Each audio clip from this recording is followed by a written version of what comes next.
Good afternoon, good morning, good evening, or whatever time zone it is with you in the world. It is your Lore Saviour. And last night, the 3rd of January 2025, in the year of our Lord Talos, Happy New Year, by the way, I saw Robert Eggers' adaptation of Nosferatu in a local cinema.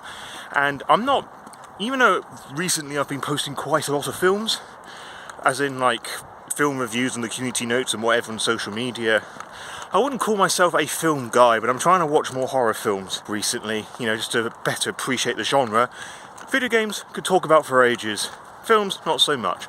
And when I say that when I went to the cinema to watch Nosferatu, I was incredibly excited for it. Like, I don't think anybody can deny how important Nosferatu is for me, given my fucking avatar on social media.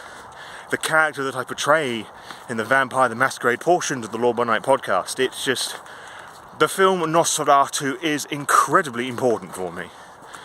So what do I think of the latest adaptation? Now, this isn't like a full-blown review or anything, or like an analysis on the themes as such.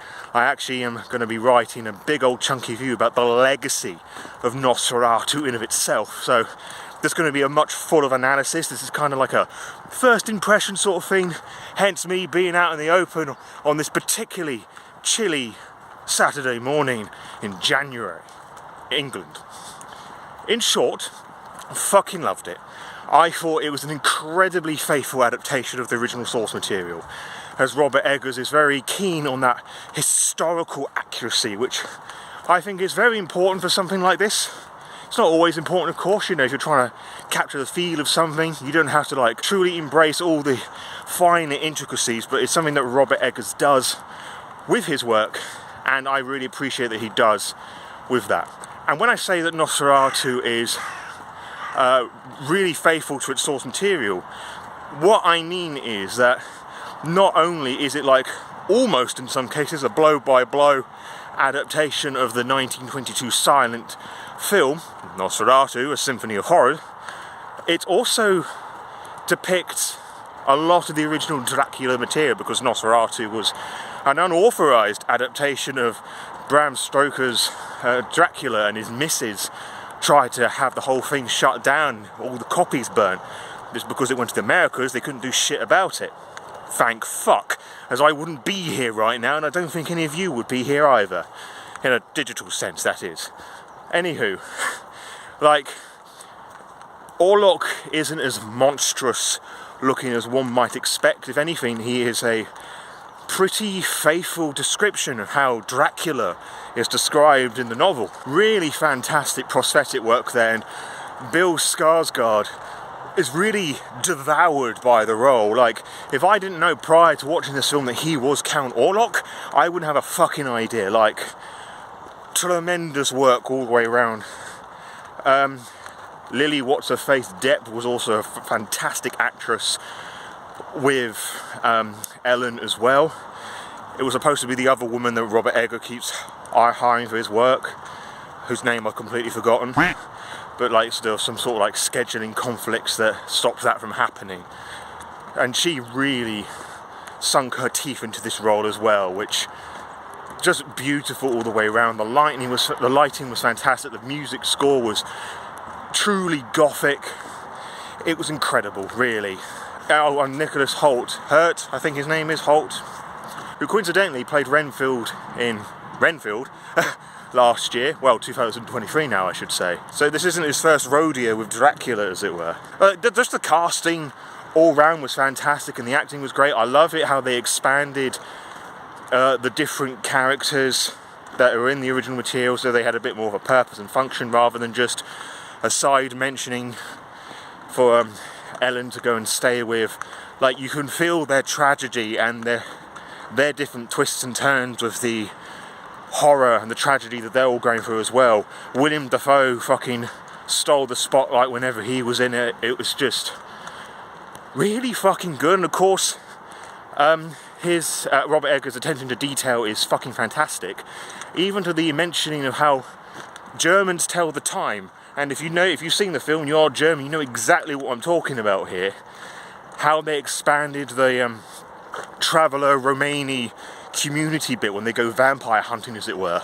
Like, that touches in a very specific, like, Eastern European and sort of, like, culture surrounding vampires, that some of which still persist today.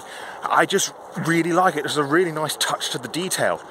It's just something that Robert Eggers does very, very well, and I think it's great. Really fantastic. However, there is one thing I didn't like about it, if I'm being totally honest. I do believe that towards the end it felt a little rushed, and the revealing of the themes and the connections between Orlok and Ellen was a bit heavy-handed. Like, the shadow hand that was found in the original was given an explanation, and the Gothic feels of lust, love, you know, lusting for the sinful things that one cannot have or should not have, and also being a Victorian era woman, having any lustful thoughts is incredibly sinful and all that stuff. You know, this is a period where showing your fucking ankle was too much. I shit you not. And having her describe all of that in a fit of fury rage, and then there's a scene that, well, it's part of that scene where there's something else that happens that I don't think I should go too much detail into because of YouTube-related reasons. I just kind of felt that missed the mark a little bit. Like, the other two Nosferatu films, 79 and 22, were far more emotional because it didn't, like, force feed you that information and let the audience work that stuff out for itself through its imagery. I mean, sure, the 1922 image with the shadow at the end doesn't really leave much to the imagination either, but it's still pretty scandalous. It's something that you're kind of enjoying, really, if you work out the facial expressions and all that. I just think that kind of missed the mark a little bit, but at the same time, that does sort of feed into a historical relevancy. That's not the right word. It's sort of a accuracy, a historical accuracy. Because she thinks she's mad. She thinks she's like spawn of the devil because she has all these thoughts and desires. And how dare she bring this curse upon her household? Well, not her household, her husband's household. So that's kind of accurate, really, that she does go into like this sort of fit, as it were. It's a bit confusing at that point, trying to work out where her sanity and insanity sort of like cross the line, sort of thing, like how much is Orlok doing and how much is just her. And I think that's supposed to be the idea. So whilst it may well be historical accuracy to depict things in such a way, I do think at points it is in its own detriment as well. It could have been a bit more up in the air. It could have been a bit more lyrical and gothic, dare I say, with its description of things. But that's just me. I think it's a very fucking good film. Now, I'm unsure which one out of the three I actually prefer more, because they're all so different, and they also capture different things as well. Oh, and Orlok in this version is a lot more monstrous. Like, there's none of that. Well, the romanticism is present, it's just presented in a very different way. Romance here is very much a threat, something for people to be fearful over, rather than the more traditional Gothic romantic style, which wasn't something I was expecting, but again, it makes total sense, given that we are leaning more into Dracula being Vlad Tepes, as it were.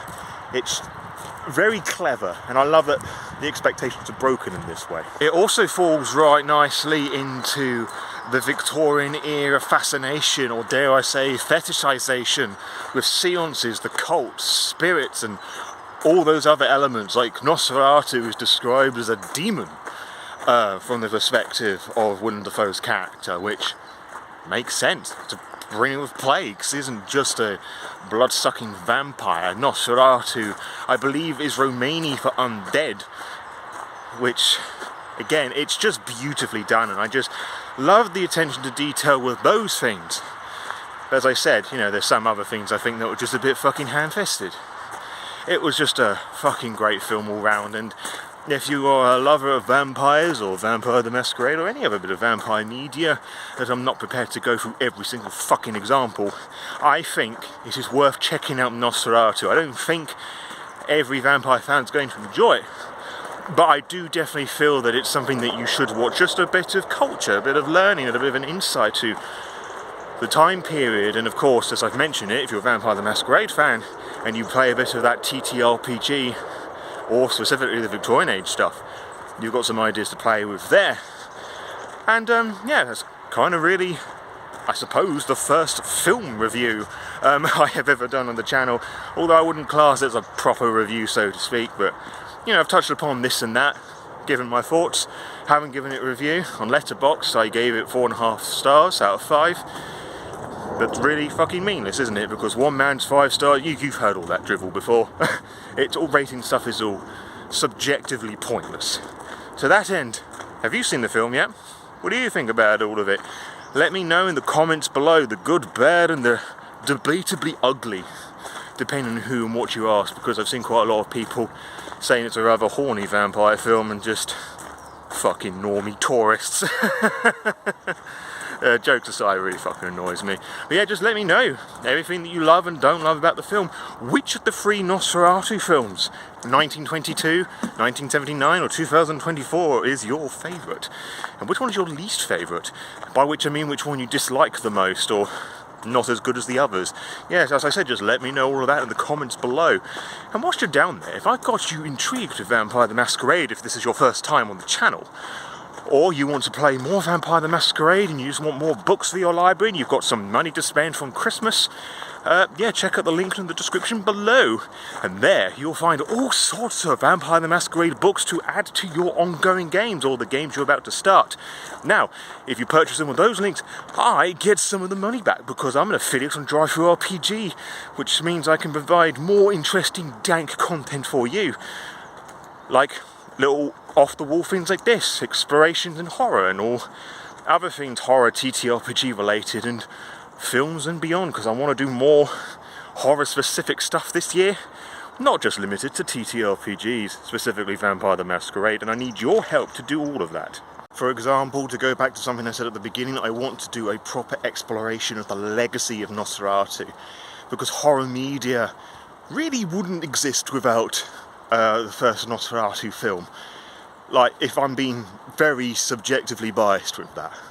Like, it probably would do, to be fair, but it would probably take a lot longer to do it. Like, Nosferatu is one of the most important films that have ever been created. It's one of the first horror films. I'd actually argue it's the first, but, you know, with a bit of research, I'm sure we can find out together.